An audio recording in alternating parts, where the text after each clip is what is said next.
വാൽമീകി രാമായണത്തിലൂടെ നമ്മൾ കടന്നു പോകുമ്പോൾ ശ്രീരാമനോട് ഇഷ്ടമില്ലാത്തവർ, ഭക്തിയില്ലാത്തവർ ഒക്കെ വളരെ കുറയും. രാവണനെക്കുറിച്ച് പോലും പറയും, രാവണൻ വിദ്വേഷഭക്തി കൊണ്ട് മോക്ഷം പ്രാപിക്കാൻ ശ്രമിച്ച ആളാണ് എന്ന്. ജി ശങ്കരക്കുറുപ്പ് കവിതയിൽ പറഞ്ഞതുപോലെ സ്നേഹത്തിൻ ഫലം സ്നേഹം, ത്യാഗത്തിൻ ഫലം ത്യാഗം എന്ന് പറഞ്ഞതുപോലെ അങ്ങനെ ഒന്ന് മാത്രമേ ലഭിക്കാനുണ്ടായിരുന്നു എന്ന ഘട്ടത്തിലാണ് ഹനുമാനും ശ്രീരാമനും തമ്മിലുള്ള ബന്ധം കാഴ്ചയിലും വളർച്ചയിലും ഉണ്ടാവുന്നത്. അങ്ങനെ ഓരോ കഥാപാത്രത്തിനും രാമനോട് ബന്ധമുണ്ടായിരിക്കെ യാതൊരു മുൻപരിചയവുമില്ലാതെ യാദൃച്ഛികമായി കണ്ടുമുട്ടുന്ന ഹനുമാൻ എന്ന കഥാപാത്രം, ഹനുമാൻ അതൊരു കഥാപാത്രമല്ല, നമ്മളുടെ ഉള്ളിൽ ജീവിക്കുകയാണ് ഇവരെല്ലാം.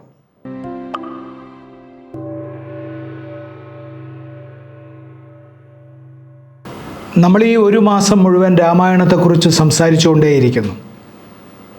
ഞാൻ മാത്രമല്ല, ഇന്ത്യയിലൊട്ടാകെ രാമായണത്തെക്കുറിച്ച് സംസാരിക്കുന്നു.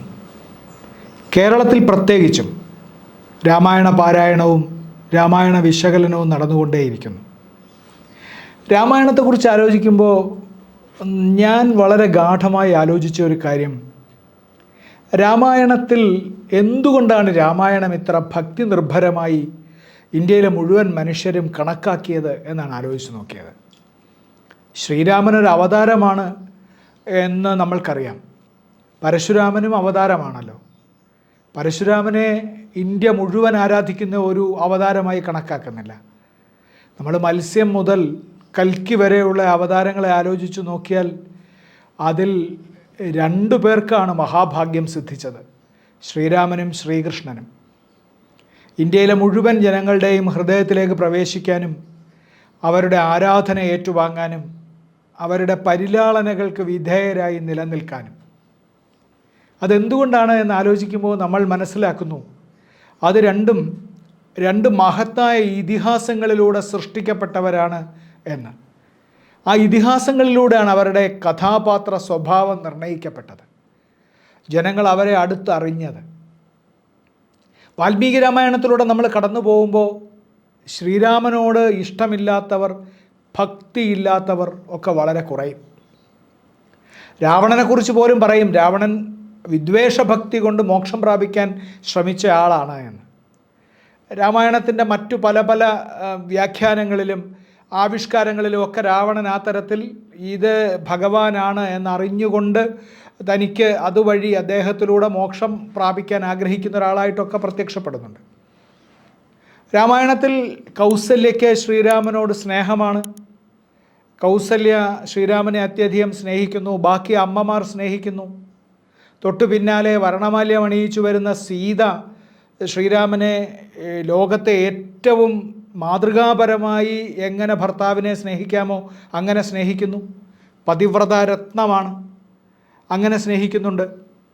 ലക്ഷ്മണൻ നിഴൽ പോലെ ശ്രീരാമനെ സ്നേഹിക്കുന്നു.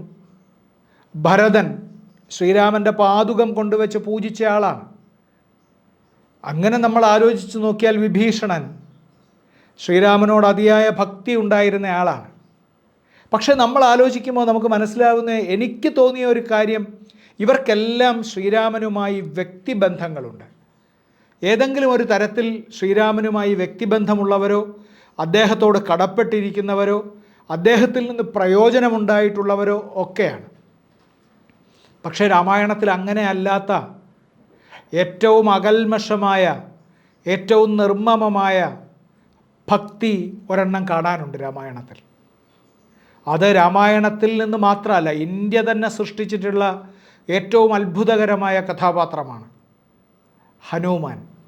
ഹനുമാന് ശ്രീരാമനോടുള്ള ഭക്തി എന്നത് ഏറ്റവും നിരുപാധികമായ ഭക്തിയാണ്. അദ്ദേഹത്തിന് ശ്രീരാമനിൽ നിന്ന് വേറൊന്നും ലഭിക്കാനുണ്ടായിരുന്നില്ല. ജി ശങ്കരക്കുറുപ്പ് കവിതയിൽ പറഞ്ഞതുപോലെ സ്നേഹത്തിൻ ഫലം സ്നേഹം, ത്യാഗത്തിൻ ഫലം ത്യാഗം എന്ന് പറഞ്ഞതുപോലെ അങ്ങനെ ഒന്ന് മാത്രമേ ലഭിക്കാനുണ്ടായിരുന്നു എന്ന ഘട്ടത്തിലാണ് ഹനുമാനും ശ്രീരാമനും തമ്മിലുള്ള ബന്ധം കാഴ്ചയിലും വളർച്ചയിലും ഉണ്ടാവുന്നത്. രാമായണത്തെ ഭക്തിപൂർവം ഇന്ത്യൻ സമൂഹത്തിലേക്ക് എത്തിച്ചത് ഒരു പക്ഷേ ഹനുമാൻ്റെ ശ്രീരാമനോടുള്ള ഭക്തിയിൽ നിന്നാവണം. അത് ഭക്തിയുടെ മഹാമാതൃകയായി നമ്മളുടെ മുമ്പിൽ നിലനിൽക്കുകയും ചെയ്തു. കാരണം എങ്ങനെ നിങ്ങൾ ഒരു ദേവതാരാധന നടത്തണം, നിങ്ങൾ എങ്ങനെ പൂജിക്കണം എന്ന് ചോദിച്ചാൽ അത് ഹനുമാനെ പോലെ പൂജിക്കണം എന്ന് പറയേണ്ടി വരും നമുക്ക്. അങ്ങനെ നിഷ്ഠയോടുകൂടി അങ്ങേയറ്റം അദ്ദേഹത്തോടുള്ള സ്നേഹത്തോടുകൂടി, കടപ്പാടോടുകൂടി, എന്നാൽ അതിൽ നിന്നൊന്നും ഇങ്ങോട്ട് സ്വീകരിക്കാതെ ഒരു ഭക്തി. അങ്ങനെ ഒന്നും നമുക്ക് വളരെ അപൂർവമേ കണ്ടെത്താൻ കഴിയൂ. രാമായണത്തിലെ മറ്റു കഥാപാത്രങ്ങൾക്കെല്ലാം അങ്ങനെയല്ല, അദ്ദേഹവുമായിട്ട് വ്യക്തിബന്ധമുണ്ട്. ശബരിയെ അദ്ദേഹം ചെന്ന് കാണുകയാണ്. നേരത്തെ തന്നെ ഭക്തി ഉണ്ടായിരുന്നു ശബരിക്ക്. പക്ഷേ ശ്രീരാമൻ ശബരിയിലേക്ക് ചെല്ലുകയാണ് ചെയ്തത്. ഗുഹന് ശ്രീരാമനോട് ഭക്തിയുണ്ട്. ഗുഹൻ വലിയ മിത്രവുമാണ്.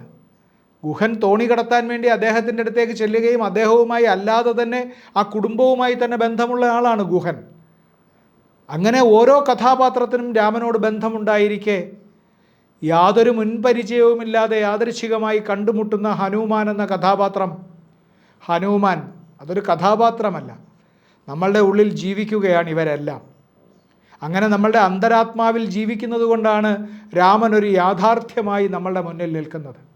അങ്ങനെ നമ്മളുടെ അന്തരാത്മാവിൽ ജീവിക്കുന്നത് കൊണ്ടാണ് സീതയും രാമായണ കഥാപാത്രങ്ങളും എല്ലാം നമ്മുടെ ഉള്ളിൽ ജീവിക്കുന്നതും അതിന് പുറത്തൊരു യാഥാർത്ഥ്യമാണ് എന്ന് നമ്മൾ അതിനെ വിചാരിക്കുന്നത്.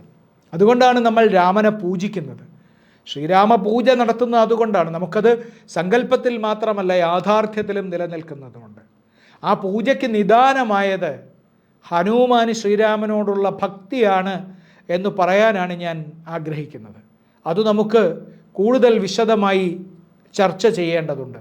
ആ ചർച്ചയിലേക്ക് നമുക്ക് തുടർന്ന് കടക്കാം.